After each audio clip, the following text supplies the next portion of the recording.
Well, we have had more people coming on, but it is 7 o'clock. So I think that we will go ahead and get started. I'd like to introduce myself first. I'm Ann Triolzi, and I'm on the board for the League of Women Voters for Orange, Durham, and Chatham counties. And I will be the moderator tonight. And I just have a couple housekeeping items to go over, and then a little introduction about the League of Women and what it is that we're hoping to accomplish with this series, and then introduce our speaker. So I'm going to ask that everybody put their microphones on mute so that we don't pick up any background sounds. And if you have questions during the presentation, put them in the chat. We will go over the questions at the end of the session. And I think maybe you all just noticed that we will be recording the presentation tonight. So the League of Women Voters' purpose is to promote political responsibility through informed and active participation in government. The League is nonpartisan in that it does not support or oppose any political party or candidate. It also takes positions on selected government issues after member study and agreement. Tonight specifically, the League of Women's Voters for Orange, Durham, and Chatham counties is continuing its community lecture series on democracy. Over the past few years, it has become widely recognized that the state of our democracy is fragile and that there are competing views on how best to govern the country. The League of Women Voters, ODC, has taken the initiative to explore and examine what the country faces as we move through these challenging times. To that end, last spring, we hosted a series on the fragility of democracy. And this evening, we are hosting the first of a two-part series on our rights in our democracy. Tonight, we will explore women's health and reproductive rights. And then on Thursday evening, we'll look at the role and responsibility of the Supreme Court. And I think we'll find that one lecture transfers nicely over into the next one. So with that, it gives me great pleasure to introduce tonight's speaker, Dr. Rebecca Kreitzer. Dr. Kreitzer obtained her master's and doctorate degrees in political science from the University of Iowa. She also holds a bachelor's degree in political science and Chinese, as we just learned. Dr. Kreitzer joined the faculty of the University of North Carolina in Chapel Hill as an assistant professor of public policy in July of 2015. Her work has focused on the creation of abortion policy in the states. In her research, she has found that abortion policy is made at the margins of the policymaking arena. Now I will let Dr. Kreitzer present her topic.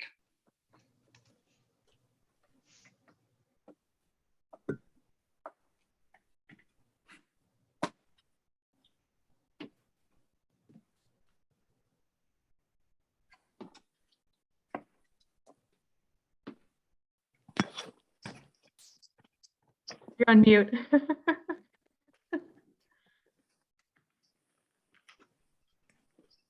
As we were talking about at the beginning of, of this, we could be 2 years into the pandemic and still somehow forget to do things like unmute ourselves. Thank you all for inviting me to this. I'm always very excited to talk about reproductive rights because it's an issue that many people feel really passionately about, but it's also an issue where people, there's limits to people's knowledge about it, and there's things that they don't quite understand or know the implications of. And so there's a lot of room to get some kind of additional information here. And it's also an extremely timely topic. Now, I'll confess that the issue of women's health and reproductive rights is such a huge topic and one that I'm very passionate about, but I couldn't cover the whole range of that in just an hour. In fact, it's very difficult for me to just talk about abortion in an hour. I was saying earlier that when I teach this to my undergraduate students, I give myself like 2 or 3 days really to cover reproductive rights. So in this presentation today, I want to give you a little bit of insight into kind of a wide range of things that have to do with especially abortion policy, because that's so much at our current political debates.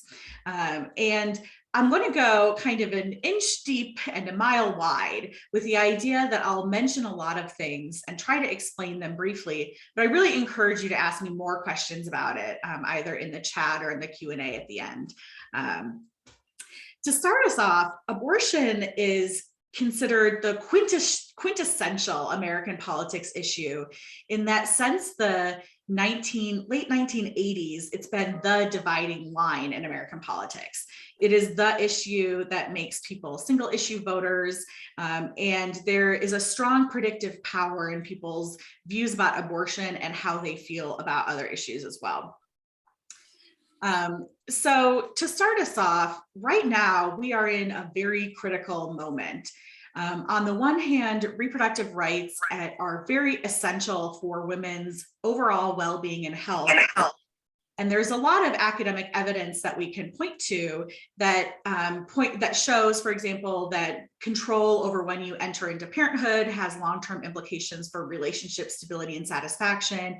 It impacts your housing and food insecurity, reliance on Medicaid. It shapes your work experience as well as your wages and your average career earnings, and has very significant effects on one's physical and mental health. But at the same time, right now, state and federal laws are undergoing just significant polarization on the issue. Last year in 2021, more US states introduced restrictions on abortion in any year since 1973. And you can see in this figure here, a huge steep increase in the number of bills that were introduced in state legislatures last year.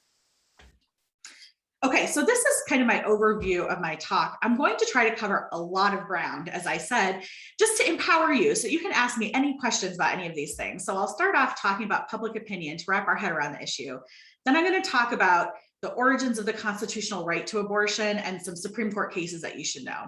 Now, I know Dr. Bonza is going to talk about this on Thursday, but actually we coordinated, and it's kind of important for me to preface some of the stuff now, but her talk, I promise, will be different and really expand on the Supreme Court stuff. After that, I'll talk about how abortion has become legal but inaccessible in many states. I want to talk about the implications that has for issues beyond abortion.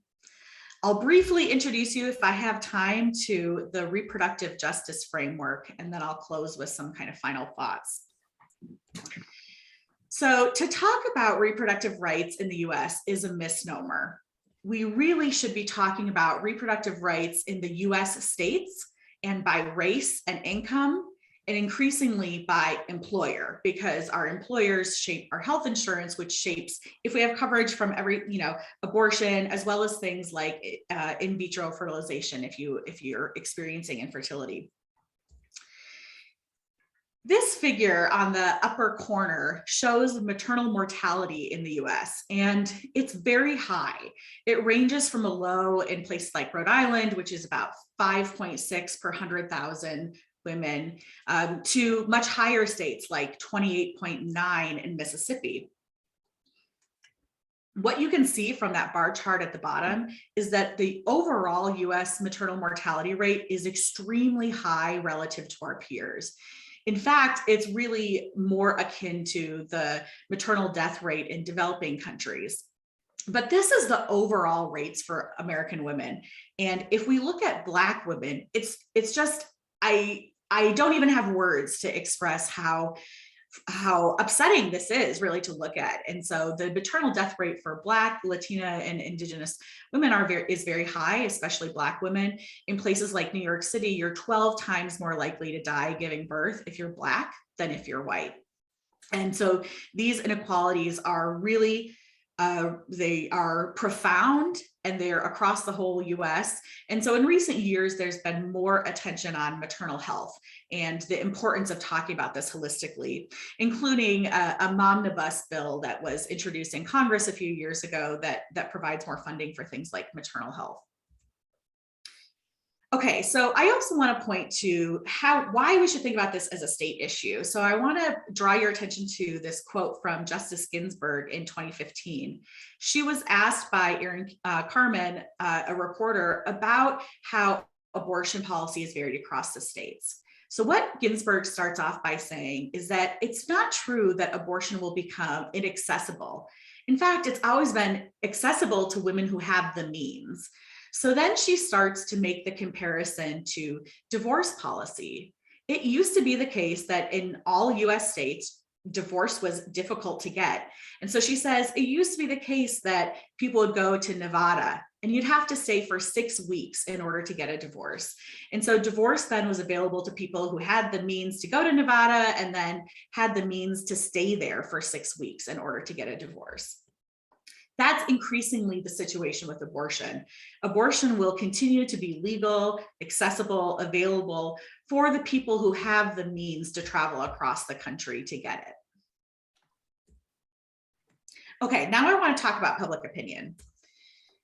Okay, so public opinion is very challenging to wrap your head around when it comes to the issue of abortion. And I want to tell you why. So first, we can kind of look across the board. This question says, with respect to the abortion issue, would you consider yourself to be pro-choice or pro-life? We see that kind of language all the time. And here it looks pretty flat. There's kind of some ups and downs, but there's not really any clear pattern. And it looks like the American public is quite divided on the issue. Another question that we see all the time is, do you think abortion should be legal under any circumstances, legal under only certain, or illegal in all? And well, what we see here is that most people think that it should be legal only under certain circumstances. But what does that question even mean? Under what circumstances? What does that mean? And so although these questions are used a lot, it doesn't really shed insight into what people think about the issue. Another way we can look at it is broken down by the reason that a person is seeking an abortion. What we can see here is that there actually is quite high support for if the woman's health is at danger, if the pregnancy is the result of rape or incest, or if the woman's health is at stake. And so for these, support really ranges from like 75 to 90%. So really most Americans believe that under these circumstances that this is a right. But for all of the other reasons, support is quite a bit lower. It's been increasing in recent years, but it's worth noting that the vast majority of abortions in the US are for these reasons on the lower end of the figure, that the ones at the top that have the most support represent a small fraction of the overall number of abortions. Another thing, so this is using the exact same data source, but if I were to just look at this by looking only at Democrats and Republicans, that's what this figure is. So this is asking abortion if it should be legal for any reason, because of birth defects and due to pregnancy or rape. And what I want you to see here is that initially Americans really kind of agreed. There was a lot of overlap until 1992. And that was around the time that the political parties each had their own platforms that were clear on abortion. And there's a really critical Supreme Court case that comes up in 1992. Since 1992, there's been an ideological polarization among the political parties on this issue. So while we can see that that public opinion looks kind of flat like this in those early figures, what that's hiding is that Democrats have become more liberal on the issue of abortion. Meanwhile, Republicans have become more conservative on the issue of abortion. A majority of the public does not want the Supreme Court to overturn Roe versus Wade. This is important because it's very likely that the Supreme Court will gut whatever is left of Roe versus Wade in June of this year. So I'll circle back to that towards the end. But what you can see here is that overall, about 30% of Americans say that they would like to see Roe versus Wade overturned. And a big difference between Democrats and Republicans not really a big difference between men and women.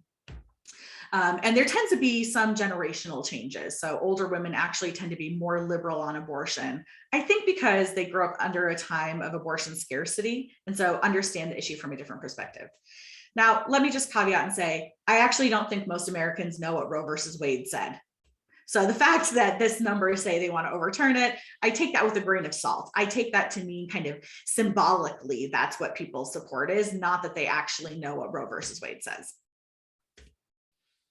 So some other things that really shape support for abortion are the question wording. So how I phrased it, I gave you a couple of examples. The gestational length. So most Americans don't think abortion should be legal all the way up to the 10th month. But most Americans don't think that it should be prohibited at 6 weeks either. And so the gestational time period for a ban really shapes the degree to which Americans are supportive of it. And very few people think that abortion should never be legal, and very few people think that it should be legal in 100% of the cases. Support also really varies based off of if you would say why they're seeking an abortion, and it also varies on support for the pregnant person's age. So there's less support for teenagers, so women under the age of 18 getting an abortion. Okay, now shifting gears, because there's a lot to cover. I want to now cover the origins of the constitutional right to abortion. This is so important because these constitutional origins are really at threat, and it shapes not just abortion access, but also a couple of other really key issues. Okay, so to begin with, a lot of people are surprised to hear that early Americans' views about abortion were pretty nonchalant. At that time, if you think about it, giving birth was a pretty traumatic experience. There was a high maternal death rate. People had tons of kids because there wasn't family planning, and women often sought out abortions or preventing pregnancy from midwives, and it was really a tradition passed along the women, women elders in communities. Starting in about the early 20th century, the American Medical Association got kind of jealous of the influence that midwives and women had in these communities and started to advocate for restricting who was able to perform midwifery. And so that's actually why at the same time we saw restrictions also in other aspects of healthcare, limiting the roles that women like midwives would play. During this time period, the AMA advocated for thinking of it in a very medicalized terms, saying that in order to get an abortion, you'd have to go through multiple review boards and things like that. So they're really kind of asserting their influence over abortion by advocating for it to be more regulated. I'll say here that that's the opposite stance of the AMA today. So that was kind of the stance in the 20th century, but not necessarily today. Okay, so another thing that you should know is in 1873, there are these acts called the Comstock Act. So the Comstock Act is in Congress, but there's called little Comstocks in state legislatures all over the US.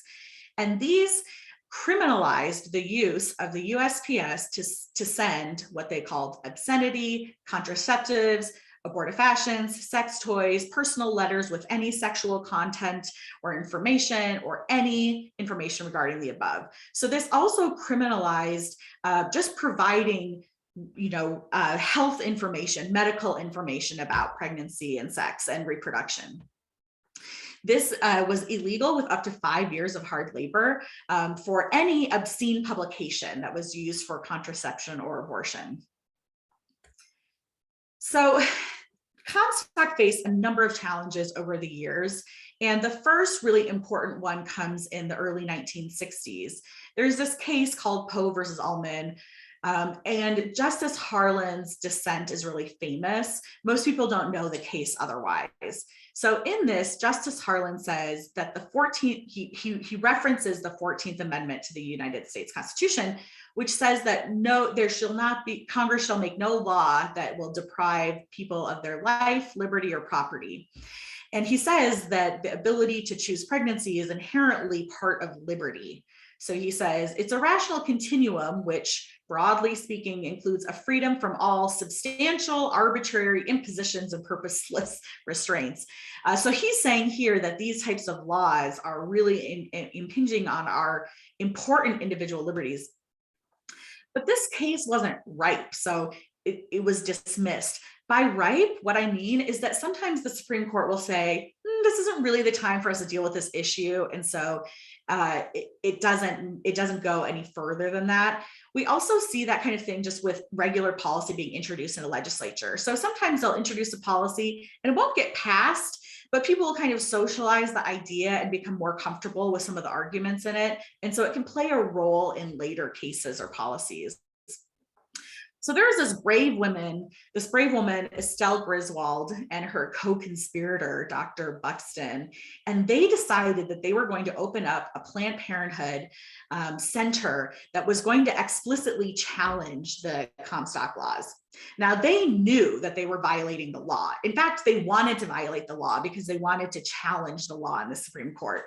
So they put out advertising to tell people to come. They saw people all day and then were promptly arrested. And suddenly there is now a ripe challenge because the law had been challenged. And in many parts along the way, actually, the state kind of tried to drop the case and get them to plead out at kind of low levels. And Griswold and Buxton did not want the case to end. So they didn't accept any of the plea deals because they wanted the case to be challenged all the way to the US Supreme Court. And it was. So in 1965, Griswold has a Supreme Court case named after her, Griswold versus Connecticut. And in this case, the Supreme Court said that there's privacy that's implied by parts of the Bill of Rights. And it says that there's, in fact, a penumbra of rights. So penumbra of right really means a right by way of another right, a right that's like an implication of another right. So looking at the Bill of Rights, you could say, well, the First Amendment deals with the establishment of religion, the freedom of speech and press, and the freedom to assemble. The Third Amendment says that we can't be forced to have British soldiers in our house without permission. The Fourth Amendment protects us against unreasonable search and seizures, especially in our homes and when we have a reasonable expectation of privacy. The Ninth Amendment then goes on to say that just because we listed some rights doesn't mean that there's not even more rights. So the Supreme Court in this pretty controversially says that because of these rights in the Bill of Rights, there's kind of a penumbra of privacy rights that have to do with intimate privacy. So at first they call it marital privacy. So as a result of this, the Supreme Court says, because of this penumbra of rights in the Bill of Rights, people have heterosexual married couples have the right to marital privacy, and thus contraception became legal for heterosexual married couples. The penumbra of intimate privacy was then extended over a series of cases. In 1967, it legalized interracial marriage in the case of Loving versus Virginia. The right to contraception was extended to non-married people in 1972. There were some laws that upheld gay sex in the bans on gay sex in 1986, but in 2003, the same penumbra of privacy rights was extended to strike down any remaining laws on sodomy or gay sex in 2003, which really wasn't that long ago. The right to marital privacy was extended quite recently in 2015 to extend that right to same-sex couples, the right to marry. So this penumbra of rights that is related to abortion is actually also related to all of these other things. And so if you say that you don't believe in the constitutional right to privacy, it really is undermining the rights to all of these other things as well. Okay, so now let me cover some Supreme Court cases that you should know about. I'm only going to cover 3 here. There's even more, but these 3 really set the trajectory of what our legal rights are for abortion. So most people have heard of Roe versus Wade in 1973. In this case, the Supreme Court was hearing this case of a woman from Texas. In Texas, abortions were illegal unless you had been raped. And in this case, the Supreme Court said abortion is part of this penumbra of privacy rights. It also said that abortion was a fundamental right. Now, in constitutional language, when you say it's a fundamental right, it means that the Supreme Court needs to use strict scrutiny in evaluating whether or not that right the law goes too far in restricting our access. So a fundamental right is very meaningful in the Supreme Court. And they said that this is a fundamental right, not just for women to make that decision on their own, but to make it in consultation with her physician. So still kind of putting the authority of doctors over the agency of women. Out of this Supreme Court case, we get what's called the Trimester Rubric. And this is so fascinating to me because the Trimester Rubric was never mentioned in the oral arguments or in any of the amicus briefs that were filed to the court to try to make legal arguments. The Trimester Rubric came from a clerk for one of the justices who floated this idea. So it's like not based off of medicine or anything like that. So this trimester framework said, well, in the first trimester, abortion is pretty safe and abortion is pretty safe and pregnancy is much riskier than abortion in the first trimester, which was true at the time, but these lines are blurring now. And so they said at that first time period when abortion is much safer than giving birth, that really people should be free from state constraints. Now that is absolutely not the law of the land today. There are many, many abortion restrictions that are in the first trimester that are in violation of Roe versus Wade. Then this trimester framework also said that in the third trimester, the state could focus on the potential fetal life, and so could restrict abortion entirely except for when the mother's health was at stake. And in the middle trimester, kind of sometimes permissible when necessary to protect women's health, but you could have more restrictions there. So this was the law of the land for a while, but people right after 1973 started to mobilize really the social movements on both sides of the issue. The second Supreme Court case to know is Webster. Webster is a really confusing case, and it's confusing because in the end, the Supreme Court had a very narrow decision that didn't really say very much at all. So this case had to do with what's called the Missouri Preamble. And so it said that life begins at conception. So there's a lot to unpack with that. It said it had limits on who could perform abortions. It said that there couldn't be abortions after viability, and it restricted the use of public funds. It doesn't really matter the details of what it said. What you should know is that the dissent argued that it would basically overturn Roe, and so it would allow for basically any restriction that wasn't an absolute obstacle. But the decision was written so narrowly that actually there's not a majority opinion. There's only a plurality opinion. So they didn't even get 5 members of the Supreme Court to have like a full majority. And there's a lot of partial concurrences and dissents. So starting in 1989, people realized there's something going on at the Supreme Court, and it's potential that we could really change the foundations of legal abortion. So this really comes to a head then 3 years later in 1992 with the case of Planned Parenthood versus Casey. So this policy had kind of 5 components to it, and 4 of them were upheld, which was a 24-hour waiting period, informed consent, reporting requirements, and parental consent. And it struck down spousal notification. So it said that went too far, but the other things were fine. This decision also rejected the trimester framework explicitly, and instead it emphasized viability. It also said that you could have restrictions on abortion as long as they weren't an undue burden. What's an undue burden? Well, they defined it for you as a substantial obstacle. What is a substantial obstacle? That's not very clear either. And so the Supreme Court kind of invited test cases, and they said, bring us some challenges to this, and then we'll see. And so after 1992, the state legislatures kind of went crazy and introduced all sorts of things in order to challenge the status. But overall, this is still kind of the standard at the US Supreme Court. Now, I said I put two questions here in gray. What is viability and what constitutes an undue burden? So first, let's talk about viability. So viability, the thing is, medical technology and advancement is amazing. And so today, babies are being born at earlier and earlier and earlier and earlier gestational periods. And there's really not a time at which viability, it's not like a switch, it's on or off. So viability ranges with individual pregnancies. And there's a legal definition of viability that varies across the US states. But with advancements in technology, we're now seeing babies that are being born and live that are like less than 2 pounds when born.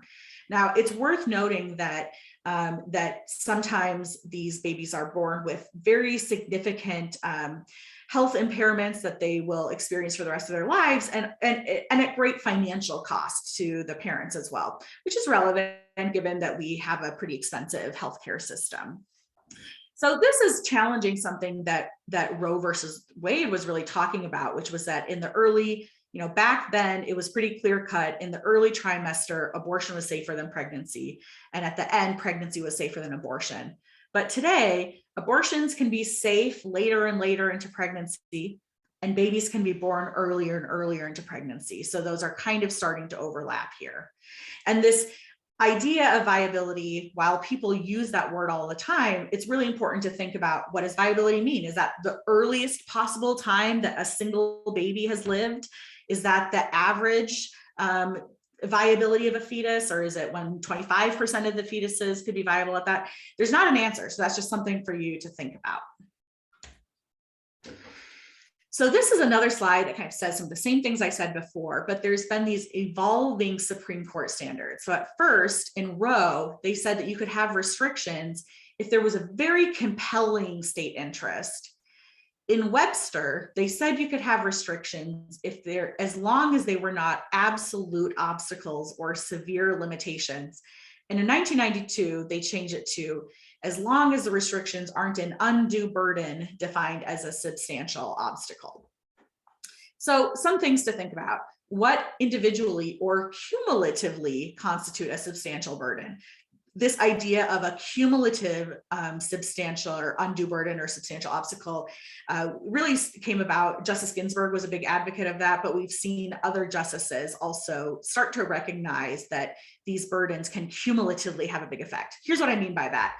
If you have a law that requires, like North Carolina does, a 72-hour waiting period that does not include holidays or weekends, and if you have another policy that requires you to that requires you to be there in person, and maybe there's another one that puts restrictions on like the types of procedures that you could receive, or puts restrictions on the use of state funds to help you fund it. So if you are a low-income person, now you can't get state funds to pay for it, even though you're on Medicaid, and now you have to travel potentially across the state for many days. So these burdens can really compile and add up, especially for more vulnerable people. We can also think about how these obstacles affect different groups of people. Depends on if you're rural or urban, depends on where you are, depends on your own personal health. And there's also just these questions about, when does viability begin or end? Okay, so that was a lot. That was the constitutional, how am I doing? Okay, that was the constitutional foundations of our legal right to abortion. But I also want to introduce and talk a little bit about the trends in the abortion policies that we're seeing in the state. So that's what I'm going to talk about next. Okay, so to start off, after 1973, there were advocates for making abortion completely illegal. But shortly after Roe versus Wade, anti-abortion activists started to move towards a strategy of incrementalism, or strategic incrementalism, we can say. By that, I mean, instead of advocating for abortion to become completely illegal, the strategy evolved to be one where we can make it legal, but hard to obtain. So almost impossible for people to get, but still technically there. So here I have 3 quotes. Live Action News is a pro-life news source. Life Dynamics is a interest group. Americans United for Life. This is the 2nd largest interest group that advocates for abortion policy, and they create a lot of model legislation. And so really all 3 of these are kind of saying the same thing. Roe versus Wade mandates abortion be legal. It does not require that it be accessible. So pro-life legislators have recognized this, and we can make it end abortion in the states by making it not illegal, but virtually inaccessible. Another quote here saying where abortion may indeed be perfectly legal, but no one can get one. Or the final one saying after Casey, there had to be a shift in strategy by regulation on the outskirts of abortion. So in other words, on the outskirts of abortion, that means kind of parceling away and kind of shaving off different things to make illegal. And then over time, those little different shavings can add up. In very recent years, we have seen changes to that strategic incrementalism. I would say that during the Trump administration, there were much more aggressive, assertive attempts to prohibit abortion entirely. This is in large part because of changes to the US Supreme Court. So as Dr. Monzo is going to talk about even more on Thursday, the Supreme Court's interpretation of what is constitutional or not is extremely dependent on who is on the Supreme Court on that day. And so with changes to who is on the Supreme Court, we're starting to see some of that legal strategy changing as well. But, you know, we're seeing many different types of abortion policies. So here's like a list of the different types of abortion policies that we see. And I put this list here just so that you could see that there's a very wide range. So some of these are things that require ultrasounds, others ban the public funds or state funds through facilities or insurance. There's been a lot of policies in recent years to put restrictions on medication abortion. That's where you use a pill instead of having to go into a specific center. Some of these are about parental notification or consent, informed consent and waiting periods. Now, let me pause and say, I said informed consent, but there's been good research to show that the majority of these informed consent policies include medically inaccurate information. So let me give you an example. Quite a few of these state laws require physicians to tell patients that abortion is related to breast cancer. The American Cancer Association has said that is not the case. There is some association between breastfeeding and breast cancer. And so pro-life activists argue that having an abortion means you won't be breastfeeding, and so therefore you're at a higher risk of getting breast cancer. Now that's a very indirect link, and it's not a link that a genuine scientist would make, but that's been embedded in many state policies. So here's kind of a wide range. North Carolina has quite a number of these, but I would say North Carolina is kind of like middle of the pack in terms of the restrictiveness of abortion relative to other states. And another, let me point your attention to a couple other ones that are kind of popular these days. Some of these are admitting privileges and ambulatory surgical centers. So admitting privileges requires that physicians have admitting privileges in a nearby hospital. Now, what's complicated about this is that you usually can't get admitting privileges unless you admit a certain number of patients to the ER a year. But abortion is really safe. In fact, the complication rate is similar to getting a root canal. Now, there's not that many people who get admitted to the ERs because of abortions. And so as a result, many abortion providers don't meet the minimum requirements. Complicating that, many hospitals are Catholic or other religious institutions that refuse to give admitting privileges. And it's also worth noting that if you had an emergency, even if you didn't have a physician with admitting privileges, of course, you still could be admitted to an emergency room. Another requirement that we're seeing is requirements for clinics to become surgical centers. So sometimes these will have very specific requirements about how wide hallways are and what the temperature of the rooms should be, including what the ventilation system is. North Carolina has those. Some states even require that there be specific landscaping. Now, why would they care about that? What that does is it increases the cost of operation. I'll come back to that. So there's also some examples of what I call pro-abortion rights laws.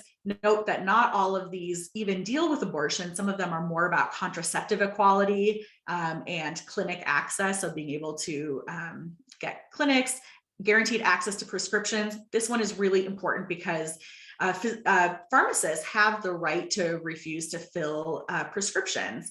And it is not unheard of for people to be denied prescriptions that are actually necessary for completing a miscarriage. So if you've had a miscarriage, you might know that sometimes you're given certain medications, and there are pharmacists who refuse to fill those, refuse to fill birth control and things like that.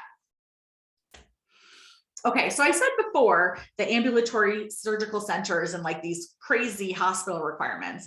So one thing we can do is kind of classify abortion policies into two types, supply and demand. So the demand side, these are policies that seek to dissuade someone from getting an abortion. So that might be with a waiting period or an informed consent or requirements that they hear a fetal heartbeat. These are really not effective at reducing the abortion rate, but they do result in people getting abortions later. And so it increases the cost. And by delaying abortions, it also increases the health concerns for the person who's getting an abortion because earlier is better. These used to be the more common type of policy that was getting introduced and passed.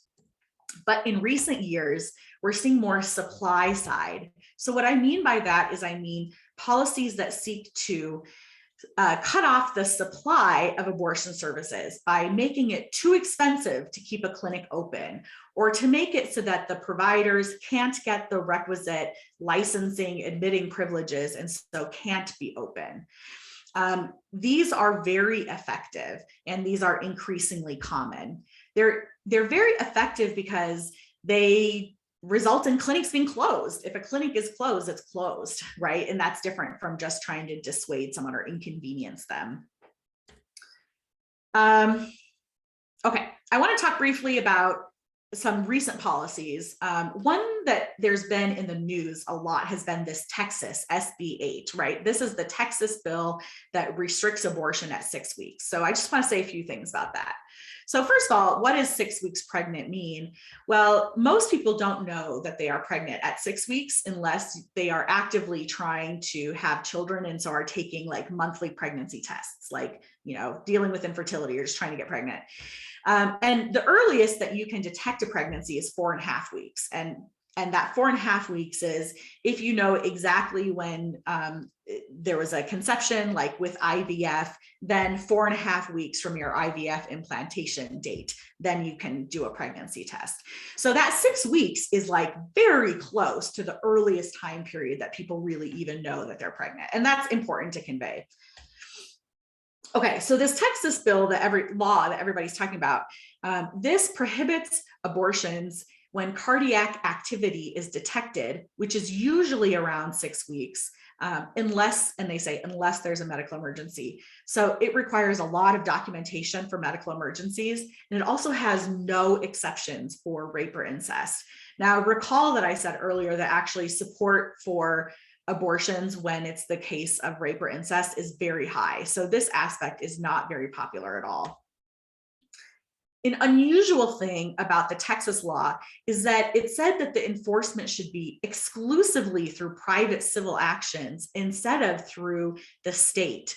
Now, why that's important is that it was designed to elude judicial oversight. And so if the implementation was through the state, then people could file claims and hopefully get it to the Supreme Court to have it struck down. So this means that anybody can sue anyone who's suspected of participating in abortion, from your neighbor to your Uber driver, and seek $10,000 in damages. And usually if you lose a lawsuit, you don't have to pay the legal fees. But this law says that even if the people who are filing a lawsuit for a suspected abortion lose the case, that the person who's being accused still has to foot the bill. So what that means is that there's a strong incentive for people to just file these lawsuits because they might get $10,000. This type of civilian enforcement is very unusual. In fact, it's hard to come up with other similar cases. You might say the Americans with Disabilities Act and some civil rights provisions, but these generally required that you have standing or that you've been directly impacted. But in this case, with the abortion things, you don't have to have been directly impacted by the suspected abortion. And so in a classical sense, you don't have standing. Some people have made connections to the Fugitive Slave Act, which was one of the times in American history when civilians were enforcing things on other people. This could also further criminalize miscarriages. This is very important to note because miscarriages are pretty common and they are increasingly kind of, there's women, especially women of color, who've been incarcerated for miscarriages. Okay, so the Texas case, it went to the Supreme Court. The Supreme Court had the opportunity to put a halt on the bill while they decided, put a halt on the law while they decided if it would be constitutional or not. And the Texas government said, you can't sue us over this law because enforcement is up to the people. And it hasn't been enforced, so it's not ripe, kind of like those Comstock laws I mentioned at the very beginning of this. The Supreme Court ruled not to grant relief as part of what's called the shadow docket. So the shadow docket, you can ask Dr. Manzo about more on Thursday, but it's when the Supreme Court does things kind of secretly, at night, unsigned, below the radar. Chief Justice Roberts and 3 justices appointed by Democrats all had separate dissents. Many pointed to the blatant overturning of precedent. Okay, this Texas SB 8 law has been very inspirational. So a similar abortion law has been passed in Missouri, and similar laws have been introduced in Tennessee, South Carolina, and Florida. It's possible I'm missing others. A similar law has also been written with that legal framework to avoid judicial scrutiny about restricting transgender rights as well. So we're seeing kind of that legal structure being used in cases now outside of abortion as well. So not only has it been inspirational for other state legislatures, it's also been highly effective. So the Texas law caused abortions to drop by 60% in the first month that that law was in place. And what researchers have, ascertained is that people went to Oklahoma, New Mexico, Colorado, Kansas, Arkansas, and Louisiana, and I'm sure more places as well as that. There's also, I'm sure, been an increase in what's called self-managed abortions, which is when people receive like medication abortion over the internet and manage that by themselves. You might be wondering what North Carolina's laws are. So very quickly, we have a long 72-hour waiting period that doesn't include holidays or weekends. We are one of only 5 states that has that. There's restrictions of what can be covered under the ACA, as well as in insurance policies. The use of telemedicine has been very restricted, it's prohibited. Telemedicine was significantly expanded across the US during the pandemic, including for abortion care. And really, the research says that telemedicine for abortion care is safe, but nevertheless, many states have prohibited it. There's also restrictions on minors, on public funding, requirements for ultrasounds. An abortion can be performed at or after viability only in the cases of life endangerment or severely compromised health. I always encourage you to think about, what do those things mean? What does severely compromised health mean? Does that mean permanent disability? Does it mean you barely escape death? Or, could severely compromised health be mental health? There's another case to know, and this is before the Supreme Court right now. This is a case, Dobbs versus Jackson Hole Women's Health. At issue is a state law that prohibits all pre-viability abortions. This is very blatantly in violation of not just Roe, but also Casey. This was argued on December 1st, and the decision is expected at the end of June, at the end of the Supreme Court's term. And the other abortion legal experts that, the consensus really is that it's likely to gut whatever kind of remains of Roe. Okay, so there's a lot at stake. I said before that the penumbra of privacy rights really is the foundation for other rights as well. So just in the last week, there was a senator who, I put the full interview because he says that he misunderstood the questions, but somebody was saying, he's saying that abortion, it should be the expression of individual states to weigh in on their own. The reporter says, would that same basis apply to something like Loving versus Virginia, the Supreme Court case that legalized interracial marriage? He says, yes, that issues like interracial, I'm paraphrasing, issues like interracial marriage belong to the states. The reporter clarifies and he says, yes, that is what he thinks. And the reporter says, what about Griswold versus Connecticut? So that is the case that legalized contraception for heterosexual married couples. And he says, you can list a whole bunch of issues. When it comes down to it, we're better off allowing the states to make their own laws instead of homogenizing it like with Roe versus Wade. Just kind of as an aside, because it might be interesting to you, you can see these are kind of similar to figures to what I showed earlier. On the left, you can see that the law against interracial marriage struck down in 1967. And we have seen that support for interracial marriage, opposition to legal interracial marriage has gone down over time. So much so that surveys, polling companies don't even ask that question anymore, but they do ask, how would you feel about a close relative marrying a Black person? And I do think it's interesting that we see a clear time trend that has changed, at least for Republicans. It's not just those issues that I mentioned on the other slide. We also, the architect of the Texas law sent in a brief that actually even argued to the Supreme Court that he's not to say that Lawrence and Obergefell, that those are the decisions that legalized gay sex and legalized same-sex marriage should be overturned. He says that they could be left hanging by a thread, and he's encouraging them to be left hanging by a thread.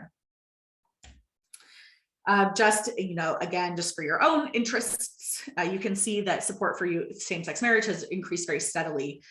This increase is one of the steepest increases in public opinion for any policy issue across the board. This is really a staggering increase. And we can also see that support for beliefs that sexual relations between two adults of same sex are not wrong at all. We can also see a decline among Republicans who believe that. Okay, very briefly, I want to introduce you to a new kind of way of thinking about this that I'm going to guess is probably a new way of thinking about it for most people. And although it's a new way for most people to think about it, it's actually been around for a while. So I'm talking mostly about reproductive rights today, but that belies how multifaceted reproductive rights are. And really, there are these structural factors like economic status, race, immigration that shape our ability to access abortion. And at the same time, it's true that across history, as Ginsburg said in the quote I showed at the beginning, that many women have not always had the same degree of choice. And so this language of pro-choice and that we have the choice for abortion really ignores the reality of a lot of groups of women that have not had those full range of choices available to them. So reproductive justice, it comes from reproductive rights plus social justice. This uses an intersectional analysis to address social, political, and economic systems of inequality that shape reproductive health. When I say intersectional analysis, that comes from a legal theory, but the simplest way to understand it is it means that some people in society experience multiple levels of oppression that is a cumulative effect. And so there is a cumulative effect on people's access to reproductive health. So this movement is started in the 1990s by a group called Sister Song, which is the collective of many different women of color-led organizations. It centers the experience of marginalized people. And I think it's important to note that while this framework is not as well known in the US, it's very much in line with the United Nations way of thinking about it. So it's in line with the UN Declaration of Human Rights and on CEDAW, which is the Convention on the Elimination of All Forms of Discrimination Against Women, which is kind of a long name. So what does reproductive justice mean? It's actually very simple. It's easier to wrap your head around it than it is to actually achieve it. So reproductive justice values are simple. It's that people should have the right to have a child, the right to not have a child, and the right to parent a child in a safe and healthy environment. So when I say the right to have a child, that means access to maternity care, but it also means things like issues of forced sterilization, which North Carolina has a pretty recent history of forced sterilization. And actually sterilization has been happening in detention centers, ICE detention centers recently. This also deals with issues of infertility. Should health insurance include coverage for things like infertility treatments and surrogacy? Should we have family leave? Well, the reality is that most low-income people don't have any paid leave, and the US is far, far, far, far behind the rest of the country when it comes to paid leave. We don't even have that. We have a very short unpaid leave, but low-income people are not eligible for that unpaid leave because they are not necessarily full-time workers at large employees. So there's a lot of different things there's a lot of different issues that we could connect this to, the right to have a child. And this is just like a short list, like you could brainstorm beyond this. When it comes down to the right to not have a child, this comes down to sex education. We do not have very good sex education in the US. We have a strong emphasis on abstinence-only education, which is not evidence-based and is not necessarily, 17 states don't require that medically accurate information be taught in sex ed classes.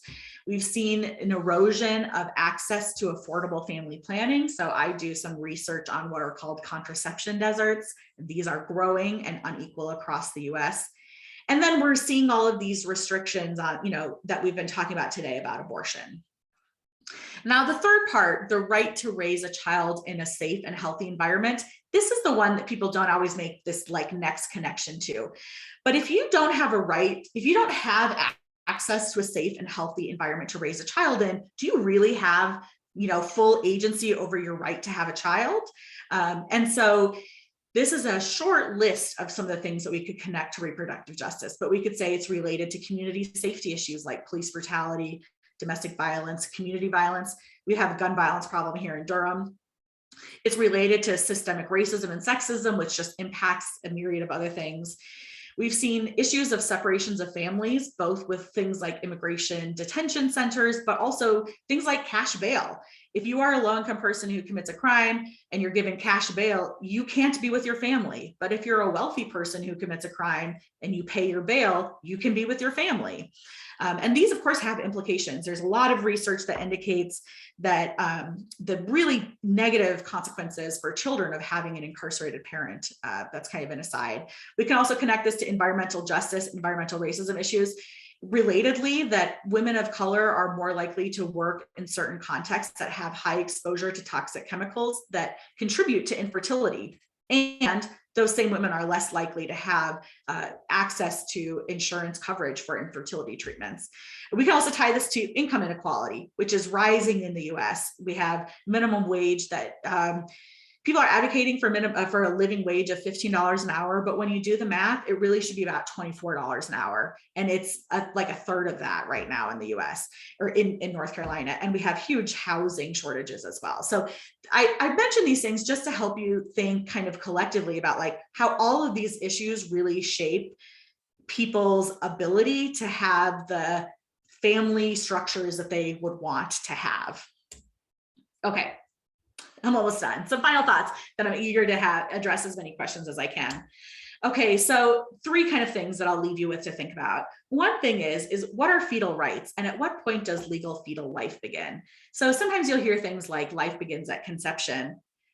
But if you think the logical extension of that is if life begins at conception, then that would outlaw things like infertility treatments, like in vitro fertilization.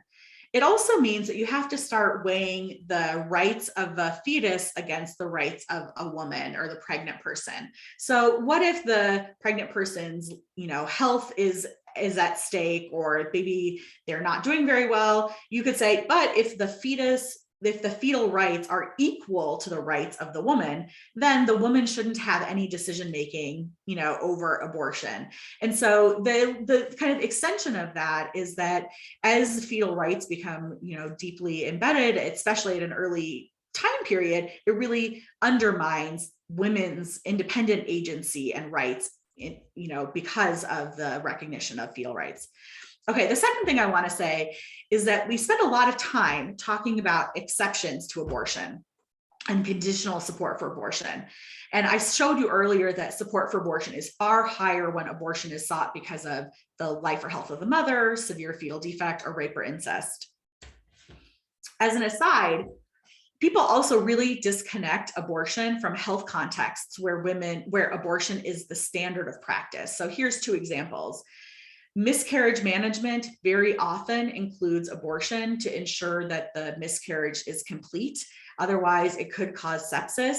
And many people don't know, so I'll just say it. A quarter of all pregnancies end in miscarriage, usually in the first 12 weeks of pregnancy. Another situation where abortion is absolutely essential is ectopic pregnancies. That's when an embryo is implanted in the fallopian tubes instead of the uterus.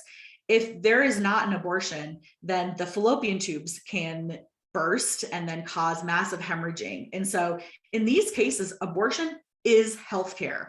And by removing it and not really thinking, I've talked to many women who've had miscarriages or ectopic pregnancies who've had abortions who do not know they have had an abortion because doctors don't even use, in some places might not even use the word. And it's important that we connect to those because that is it's the same procedure and it really is necessary healthcare.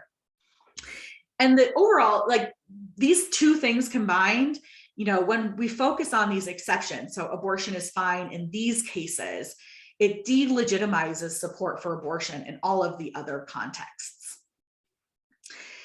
And and including, so it delegitimizes, that abortion is legitimate healthcare. In 2015, there was a bill introduced in the NCGA that would prohibit Eastern Carolina University and UNC from training OBGYN residents to perform abortion. Now pause and think about that. So abortion is critical, necessary healthcare in certain circumstances. And here we are in North Carolina, there are people who are advocating for not even allowing that to be taught in medical schools, which itself could question the accreditation of medical schools. So this didn't pass, but North Carolina isn't the only state that has now considered similar bills. I'll end with this political cartoon. I love to show political cartoons to my students because they can be very insightful. So this one's from a couple of years ago, from 2019, and we see these 6 cells, what I assume is like one couple over a number of years. And so at the beginning, she's saying they're trying to make abortion illegal, and he says it'll never happen. And she says, but these political, years later, these candidates are anti-choice, and he says, don't get hung up on women's issues. And she says that, clinics are being shut down. And he says, but you can just go to another state, which, by the way, is very expensive. Not everybody can do that. And, she says, if Trump is elected, Roe is doomed. And he says, there you go with your gender feminist identity politics. And she says, Alabama's passing a near total abortion ban. And he says, maybe we should focus on swing voters. And now she's saying at the end, Roe got overturned, and he says, how do we let that happen? So this cartoon is from 2019, and I think we're right about at that last cell right now. So, I covered a lot of ground because I didn't know what to cut. And so I wanted to give you as much exposure to all of these issues as I possibly could, with the idea that you could ask questions. And I see that there's a couple questions in the chat. So I'm going to go ahead and quit sharing these slides. And I'm not sure what's the protocol. Is there a moderator or? Yes, yes, there is. And I will start going through the questions. And thank you so much for covering all this information. There's a lot to it. And I've put some of my own questions in the chat so I wouldn't lose track of what was coming to mind for myself. Mm-hmm. So I'm just gonna go through here and read off the questions so that you have an opportunity to answer them. Mm-hmm. So with all the changes that have been coming down, and specifically early in your presentation, you showed a graph where 2021 was mm-hmm. like a real spike in activity at the state level. Personally, to me, it all seems very draconian. It's like really harsh stuff. That's my personal view on it. But so I'm wondering, what have the ramifications been for women as a result of all of these laws? Like, what has it meant for their health and well-being? And also, what does it mean for, are they making choices to move or live in other locations? Really good question. So to the second part, it's just so hard because many people who are lower income, the people who can't afford to navigate these burdens, they really can't afford to uplift their whole lives and move to another state. And so while we technically have that right to move to other states, people in practice don't typically do it for, especially for abortion care, because people don't anticipate that that's something that I might need in the future. Unlike things like, I know people have moved to receive medical marijuana, for example, that you can anticipate that you'd want, but abortion care, people think that they're not going to take advantage of. I'll say I agree with you that these are very draconian, and in many states today, abortion access is more restricted than it was in the early 1970s. So that is pretty draconian, I think, from an objective standpoint, just in terms of the trajectory. And there is some indication to use to reflect like what has happened to women. So there's a big study, and there's a book that came out a couple of years ago called the Turnaway Study. And that study tracked women who sought to get abortions, but then were too far past the gestational period. And they tracked those women for a couple of years to see what they did. And so some of those women were able to go to other states and get abortions, and other women, had another child. A small number of them give them up for adoption. That's a very difficult thing for many people to consider. And there are negative consequences for those people in both their economic security, as well very much with their mental health. And so that's just one study that I could point to, but there have been many other studies that have also pointed to this. We've also seen an increase in self-managed abortion. Now let me say that self-managed abortion is an illegal abortion is not what it looked like in the 1970s. So when people use like coat hanger imagery, that doesn't really reflect what illegal abortion looks like today.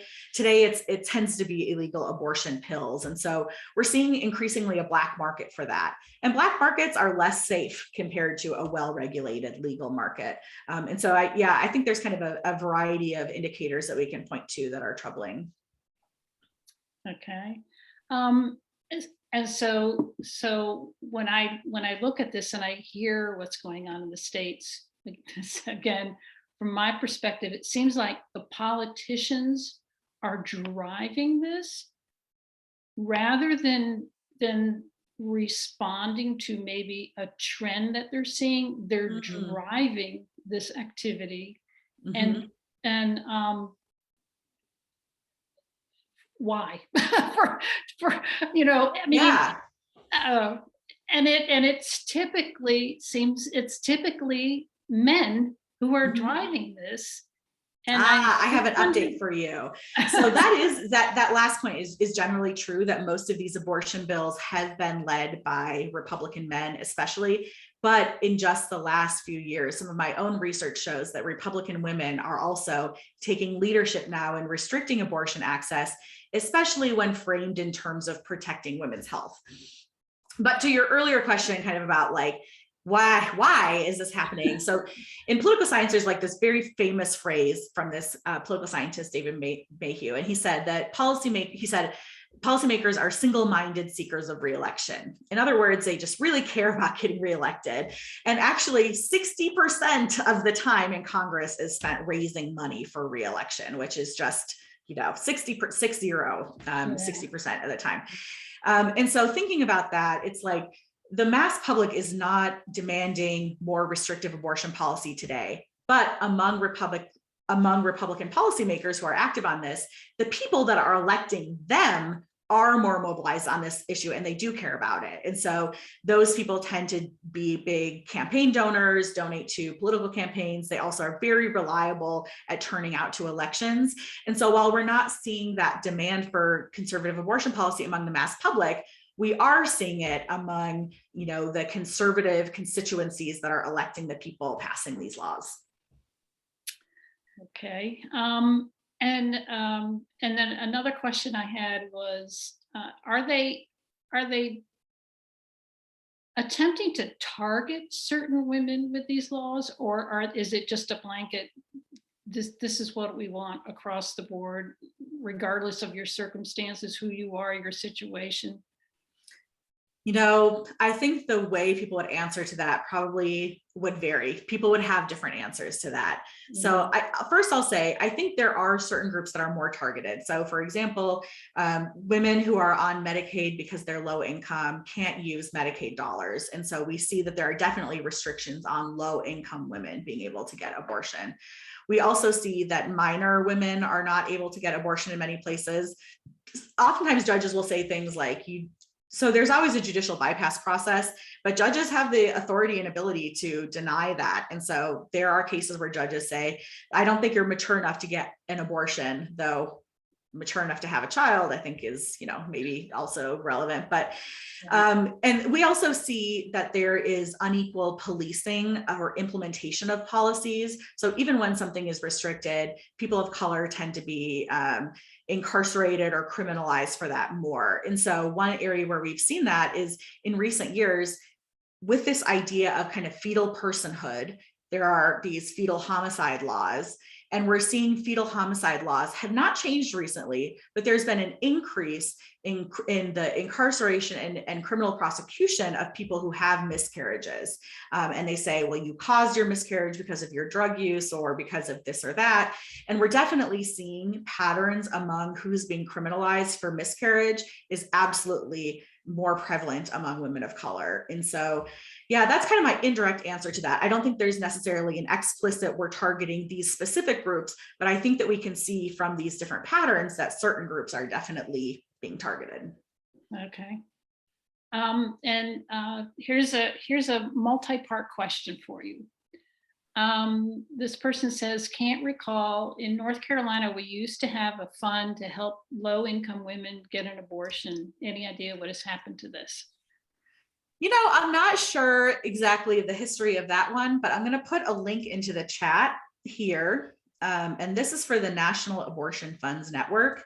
And they facilitate and coordinate across the US states, all of the different places. So you can click on under their about, you can click on the local abortion funds. And there is one in North Carolina. I don't know if that is the same one that there was before. It's called the Carolina Abortion Fund. Okay. The second part is this person recently saw that Mackenzie Scott gave millions to Planned Parenthood. How does this change access? And do you see North Carolina becoming a state to offer services to people from other states? Yeah, this is one of those issues where I would just love, if, Mackenzie Scott, and like great to give money to Planned Parenthood, but I really wish they would also give money to places like abortion funds. It's hard to know how exactly that money will be filtered across the big, broad network that is Planned Parenthood. And North Carolina has a number of, has a small handful of abortion providers, definitely has better abortion access than other places. And so I'm not sure if we would be at the priority for receiving, additional funds from that. And then the third part to this is, what difference would the ERA passage make? Can we challenge men's access to reproductive medicine, surgeries, et cetera? Yeah, that's a good question. One of my favorite stories about Justice Ginsburg is that many of her early cases before the Supreme Court were advocating for men's rights. They were advocating for men to get certain parenting rights, for example, to disrupt these traditional norms about, parenthood and rights. In recent years, there's been a number of kind of satirical laws that have been introduced that would, for example, require like prostate exams or echocardiograms, cardio stress tests before getting Viagra, for example. Viagra, by the way, actually legitimately does cause heart attacks and strokes and other cardiovascular issues. And we really haven't seen those go very far. They'll get some news, but everybody knows that they're not really sincere attempts to restrict men's access to health, because Democrats just generally are not in the business of trying to restrict people's access to health. So they kind of suffer from being known as like, satirical, making a point. What difference would the ERA make? That's such an interesting and important question. So of course, the ERA was very close to passage back in the 1970s, and then it got wrapped up with Phyllis Schlafly and the ERA movement, and it really got wrapped up with the issue of abortion. And the thing is that the Equal Rights Amendment is actually very short. It just says that you can't have laws that discriminate on men and women, and it's not 100% clear to me that that the ERA would solve these problems of abortion access, because these laws are not written specifically about women.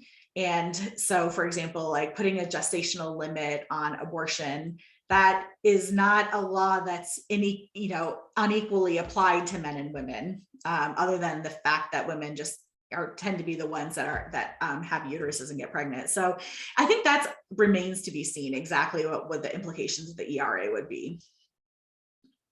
Okay, and then I have another question here from myself. Mhm.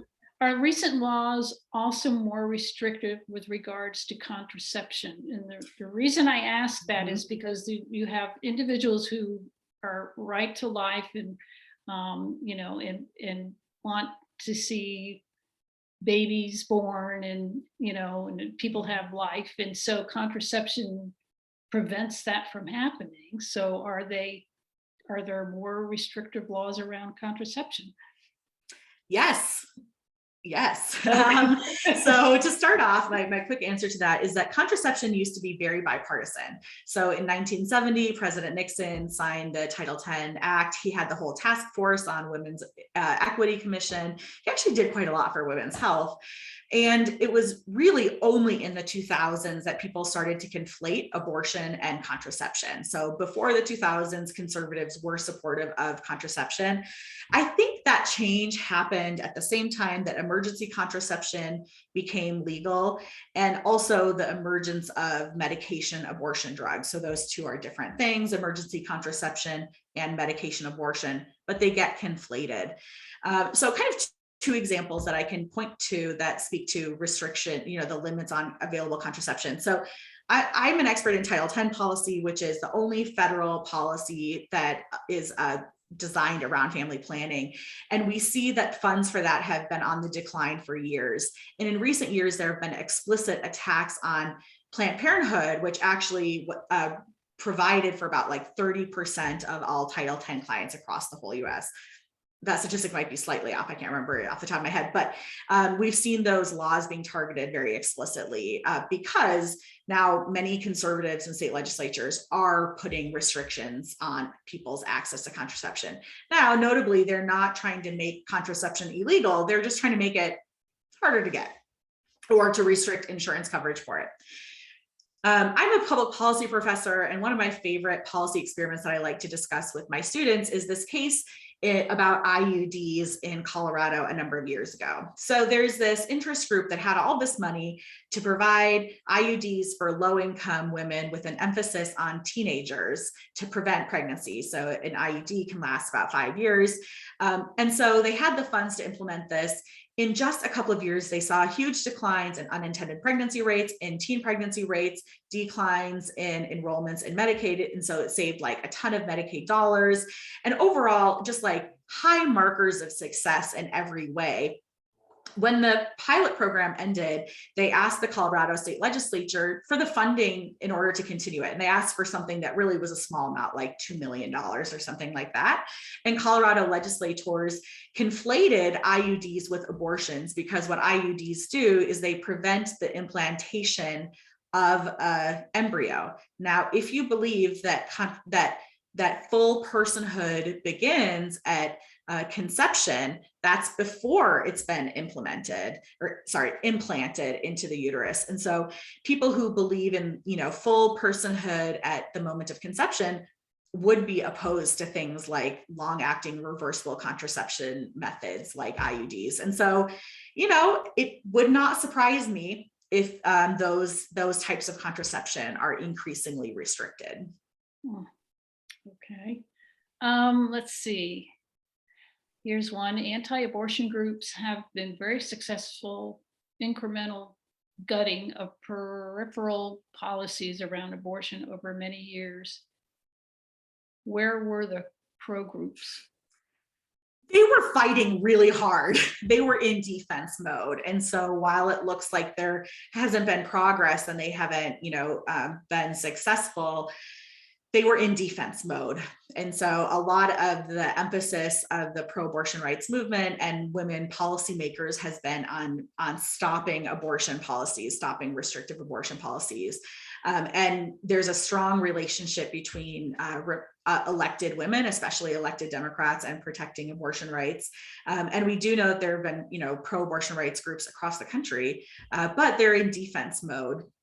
Now, let me say, I think that there is an inherent advantage among pro-life activists or anti-abortion rights activists because they are mobilized around an issue they believe very strongly is about sin and life and death. And it's, very deeply intertwined with their religion and with their identity. Now, when it comes to people on the other side, the estimates range, but like 1 in 4 women will have an abortion at some point in her life. But people don't necessarily talk about their abortions with all of their friends. And so there still is enough stigma about talking about abortion that although abortion is pretty common, it's not like people are, organized around it in the same way, because it requires you maybe to talk about some personal things that you don't really want to talk about. And so I think that that's just an organizational challenge. And the other thing is, like, a lot of people don't know that they're going to want an abortion in the future, that somebody that they know will. And so people become mobilized in the issue kind of when they realize that they no longer have access to it. Okay. Let's see. I think that's all of them. We do have, Rebecca did put that link in the chat for resources for abortion funds. Mm-hmm. And also, I wanted to remind everybody about our session on Thursday. And at the very top of the chat is Ariane had put the link in to register for the session on the Supreme Court, if you are so inclined. Are there any other questions before we wrap this up?